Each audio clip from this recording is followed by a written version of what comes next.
Hi guys, welcome back to my channel. As you can see from the title, this is going to be a dating horror story. So let's just get right into it. Why does my phone always ding as soon as I start filming?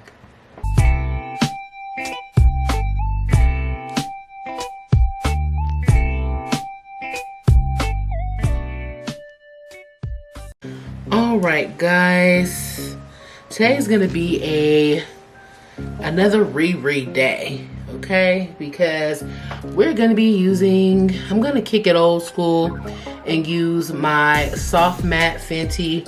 I use my soft matte is in 390 because when I bought it, I started with 390, then she came out with 385, but I bought another. I had gone through a couple of these and I had just purchased the new 390 when she came out with 385. So it's a full bottle, like brand new. So I'm going to go ahead and move through finishing this up, and then I would of course repurchase the soft matte in 385, which I feel works better. And then I'm going to be using the original primer, which is the soft matte. Yeah, so you guys know I'm a dewy girl, but before she came out with the hydrating and before I found other foundations, I did use the soft matte. So if you're someone like me who does prefer a more dewy look, it is still very much achievable with the soft matte, keyword soft matte. Okay, so I will not do that. I will prime my face. So this is back in the day, okay? Back in the day. This is before social media really like took off, and basically what was jumping was sitting and talking on the phone all night. Like that is what you did in your teenage years. In my generation was you sat and you talked on the phone for hours. Didn't matter whether it was your homegirl or it was a guy. You had the landline on lock, okay? So I want to say I was like 17. Yes, I want to say I was 17. I'm giving y'all a PG-13 dating story. Actually, it ain't PG-13. That's so sad. Anyways, so I was over my friend's house, and she lived with her grandmother. So how can I put this? Let me say this. This is off on a tangent, but let me say this. One thing that I have noticed growing up is that friends of mine who had really strict parents tended to act out and be a little bit wilder because of those restrictions, whereas myself, my mom was firm, but my mom wasn't strict. Like she still allowed me to do certain things long as I came to her and I explained what I was doing, long as she knew what I was doing. She was okay with it. She was fine with it. So I never really had an urge to rebel or sneak out or do anything of those natures, because my whole thing was my mom trusts me. So why am I going to do something that I know that she's not going to approve of and essentially lose that trust? I always feared that. Like, I don't want to do something that I know she wouldn't want me to do, try to hide it from her, and then boom, she's like, okay, well now I don't trust you, so now you don't get these benefits, you don't get that benefit because I no longer trust you. So I say all that to say, I had a friend who lived with her grandmother, and her grandmother was pretty strict, you know.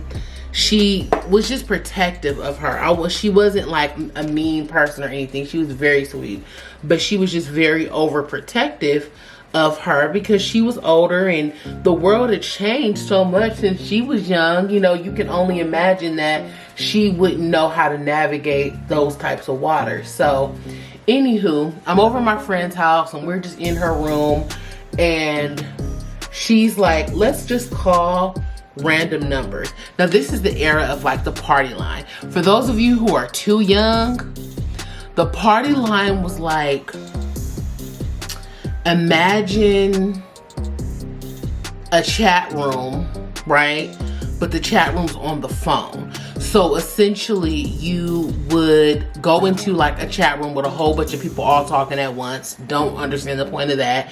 And maybe through that somebody would say, hey, Amber, I heard you say that you are 17 in LA. Like, I think you had like a pen or something like that, or you could pound out or something like that, and you guys could go have like a private conversation. It's sad, I don't even really remember how it actually worked. Then there was another section of the party line where you could have like a voicemail, so you could leave a greeting. And so the greeting would be like, hey, my name is Amber and I'm 17 and I like to talk about nails, whatever. You had your best opportunity to get it right. You know, you had to play a little music in the background on your message so they would know like, oh, okay, yeah, she know that song, she like that. I know, y'all. So we had been on the party line just bored, okay, just bored. And then my friend was like, let's just randomly call people and see what happens. Let's play on people's phone. Like, that's what we decided to do. But right before I buzzed out, she was like, check your messages before we log off. Because sometimes the party line would be so busy, you would literally have to keep calling and keep calling and keep calling and keep calling until you busted through. So she's like, check your messages before you log off, just to see if, you know, if anybody left you one. And there also was a feature where, okay, so you had your message where people could leave you a message. Correct me if any of y'all are in my same age bracket and y'all remember this. But you could also go around and listen to other people's messages. So you could leave your little voicemail, boom, leave me a message. And then now you're going around and you're listening to other people's messages. And you could be like, hey Todd, I heard your message. Oh, you like Harry Potter? So do I. Like, you could do that. Okay, and then you leave Tom, or whatever I said his name is, message. And now you going through and you leave Eddie a message. Oh, hey Eddie. Oh, I heard you go to uni. Y'all football team suck. You, whatever, okay? So after we had gone around, because majority of the time, honestly, we were just messing with people. We had no intentions on like dating or meeting any of these people. So this one guy leaves me a message and he's like, hey, what's up? My name is Antonio. He's like, I'm 19 and I live in Venice Beach and you seem really cool. We should hang out. So my friend is like, girl, he sounded fine. He sounded so fine. Like, you should connect with him. You should connect with him. So I'm like, I'll connect with him whenever and see. So I connected with him, we talked or whatever. And where she stayed was really close to Venice Beach. So he's like mentioning all the places that he hangs out. And I'm like, okay, this guy is like local. So long story short, my friend convinces me that we should meet him at this park that's like a halfway mark between where she lived and where he lived. So I'm like, well, I know I can go to the park. Like, I know my mom doesn't care about me leaving the house and going to the park. So that's not like a bad thing. Like, okay, we're just gonna go to the park and they're just gonna happen to be there, right? So my friend, on the other hand, cannot go to the park, okay? So she's like, what we're gonna do is we're gonna sneak out. And I ain't gonna even tell y'all how we snuck out, because I don't know if no cheering is watching this. And the way we snuck out was so epic, it would work in any household. Now, I'll tell some parents. Your parents DM me, I'll give you that. But I ain't saying it for the kids, because no. So we found a way to sneak out. Well, she was sneaking out. I really wasn't sneaking out because I could do what I was doing. And so by the time we Jimmy rigged the house and got everything together to sneak out, they were calling the house phone because we didn't have no cell phones. And he's like, hey, I'm at a payphone. I'm at X, Y, and Z. Where are you guys? I don't see you guys. And she's like, oh, we're just preparing to leave. Now, even though the park was in between the two of us, it was still a good walking distance. Like a good walk, okay? A good walk. One I would not take at this point. So, because we didn't have cars. So, he's like, well, by the time you guys get there, we could have come and got you. And I'm like, oh yeah, they 19, like they have a car. So she's like, oh my God, they got a car. Like, let's have them pick us up. So I did it. We tell him to meet us at a shopping center that's not far from her house. And they pick us up and we go to the park. I'm like beyond nervous because I'm thinking to myself, he's 19, I'm 17. I told him that I was 19. And my friend's like, you can totally pass for 19. You can pass for 19. So, there is a huge difference, let's be clear, between a 17-year-old and a 19-year-old. Just in your mentality, just like in where you are in life. Like, one is literally possibly in 11th grade, whereas one is like grown. Like, there's a big difference. So, needless to say, his intentions were not that of a 17-year-old. So we get to the park and he had brought his friend from my friend. And he's just like, oh yeah, you know, tell me about yourself. Well, and we're talking or whatever. And some kind of way, it leads to him openly just being like, so are we gonna sleep together or what? And me being like, or what? Because that's not happening. In a park? What? Bro, what are you talking about, man? Like, are you kidding me? Not to mention the fact that that just was not happening, because that was just not happening. But if it were ever to happen, which it would not have, it definitely was not going to be in a park. So after he spends, I mean, this just shows you the spirit of a 19-year-old, because he literally spent, I want to say, 45 minutes trying to convince me to sleep with him. 45 minutes. And I don't mean like touching me physically or anything like that. I mean literally just trying to sell me on the concept of doing this and how this would be life-changing. And my friend was right. He was extremely handsome. He was extremely handsome. But it wasn't gonna happen. So after the 45 minutes of trying to convince me, he finally realizes, okay, this is not gonna happen. So we're just talking, and the conversation was really cool. Like, after he stopped trying to convince me to sleep with him, I saw that he was pretty much a very nice young man. So my friend is on another side of the park, which was stupid. Of course, always stay together with the other guy, the driver, the guy whose car it is. And they're talking or whatever, and he says to his friends, oh, you know, did you guys? And he's like, nah, it's not like that. So he's like, what? We didn't either, talking about my homegirl, right? And like, we're like right there. Like, this is typically a conversation you would have like later on that night. Like, okay, we both struck out. So he says, well, I don't even see the point in taking them home. excuse me? Oh, that's what we doing. So I said, well, unless you're trying to have me jump on your hood, that's exactly what you're about to do.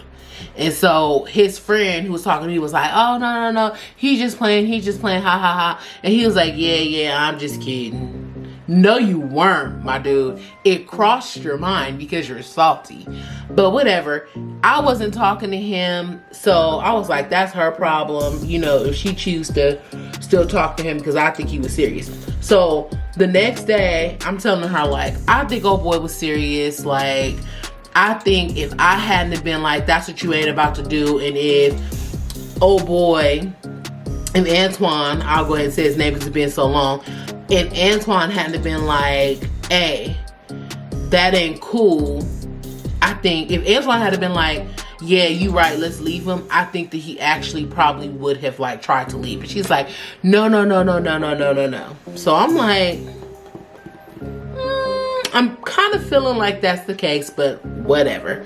So we continue to talk to them or whatever, and Antoine seems pretty cool. Like, he doesn't seem like he's gonna try to pressure me into anything, and he seems like he's, you know, on the up and up. So we continue to talk to him. She continues to talk to his friend, even though his friend was like really like pushing for some action. Like, I mean, every conversation they had, it was like, so when. So I always kind of looked at him with like a side eye, like, I don't know. So she tells me, okay, Antoine and Damien want us to come over. I said, okay. And she's like, to Venice Beach. And I'm like, okay, well, that's it. Like I said, it's far to walk, but driving, no. And then she's like, they'll come and get us and they'll bring us back. Now, this goes back into the whole, I have permission for certain things she doesn't think. Now, going 2 cities over is something that I definitely do not have permission for. Let's be honest. I don't have permission for that. And I highly doubt that my mother would have approved of me going to some dude's house in Venice Beach. So I was a little hesitant, but because I had been talking to him on the phone for a while, I was like, you know what, it's fine. So I tell my mom that I'm going to another one of my friend's house that lives in the area, okay? Stupid. So my mom's like, whatever, okay. She don't ask no questions. She don't ask to speak to the friend's mom. And that's why I messed up, because my mom has so much trust in me. And I felt so guilty because I'm like, she trusts me to the point where she's not even asking any questions. And here I am on some other stuff and she don't even know.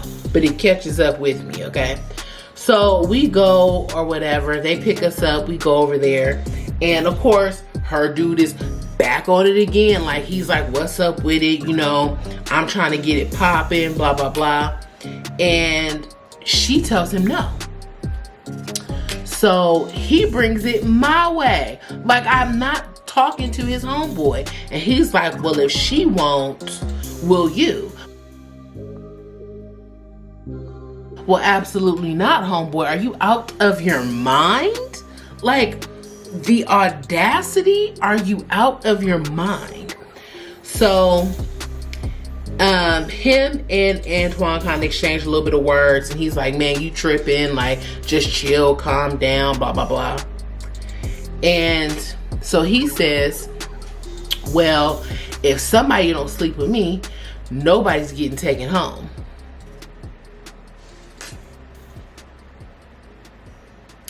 So my friend's like, what? That's messed up. Like, blah, blah, blah, blah, blah. Antoine's like, I'm sorry. Like, I don't have a car. He the one with the car. Like, he tripping right now, blah, blah, blah. So Antoine says to my homegirl, why don't you just do it? So I'm looking at him like, we're done. Okay, because the fact that you think that somebody's finna trade themselves for a ride home, my dude. No, not finna happen. So my friend is like, she don't want to tell me I was right, but she's sitting here thinking to herself like, oh, okay, man, she's right. She's right. Basically, we get into a heated it wasn't like disrespectful heated, like he never said anything. It was just more like you're kind of faulty for this, you a loser, low key, like it's not that deep, like plenty of dudes don't get any action and they don't resort to this, like you're exactly the caliber of dude that I thought you were because I knew that you weren't joking that night, blah blah blah. So basically my friend's like, so what are we gonna do? I said, we're gonna walk. That's what we're gonna do. And she's like, well, don't you like Antoine? I'm like, yeah, I do. She's like, well, aren't you gonna sleep with him? Absolutely not. Absolutely not. For a ride? Oh, that is never going to happen. Do you hear me? It is never going to happen. I knew my worth at 17 years old. It was not going to happen. We walked, okay? We walked. We forged on our feet. She had on heels. She had on little, not like grown up heels, but like, you ain't trying to walk in them. It was cold and it was a far walk. I mean, we just huffing it, walking. Keep in mind, I have no cell phone. Now, what I did not tell you was, like I said, I had lied to my mom about where I was going. My mom came to pick me up, okay? I was not supposed to be gone that long because I was getting picked up and dropped off, but now I'm walking. So my mom pulls up, bam, where is Amber? I'm not there. So she's like, okay, so she goes to where I said I am. No Amber. So my mom's like, okay, that's what's up. Now, also the next day, I had to take my SAT or my PSAT. I want to say it was my PSAT. So I needed to be in the house, well rested, ready to take that test. It was literally the pre-test to get into college. So my mom's pissed just at that. Like, she already did not want me to do anything that weekend because I had an important test the next day, but to not only I give you an inch and you take a whole mile. So when I got back to my friend's house, her grandma was like, where were you guys? Because Amber's mom came and she was mad. And I'm like, oh my gosh. So I'm freaking out because I'm like, what's about to happen? And I'll call the house and my older sister answers. And she's like, hello? I'm like, hey, so where's mama? She's like, she in the bed. I'm like, oh my gosh. I'm like, well, is she coming back? She said, no. She said she's not coming back. I'm like, she's not coming back to get me? She's like, no. She said, if you want to be grown and you want to go places and lie about where you are and put being fast in front of your education, why should she care about your education? I'm just like, no, I care about my education. I care about my education. I was so distraught. I was so heartbroken. Now, my older sister always had my back. She did not have my back this time. She was like, you know what? She was like, that was real trifling to you. Like, you know what you had at stake. I'm like, will you come get me? She's like, no. She's like, I'm not coming to get you. So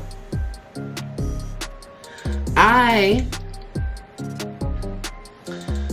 call my sister's dad, okay? And I'm like, okay, this is what happened. And he's like, I don't even want to hear it. Your mom already told me what happened. I'll come get you. So I'm like, yes, okay, he'll come get me. And keep in mind, he's very laid back, very playful, like just a really cool person in general.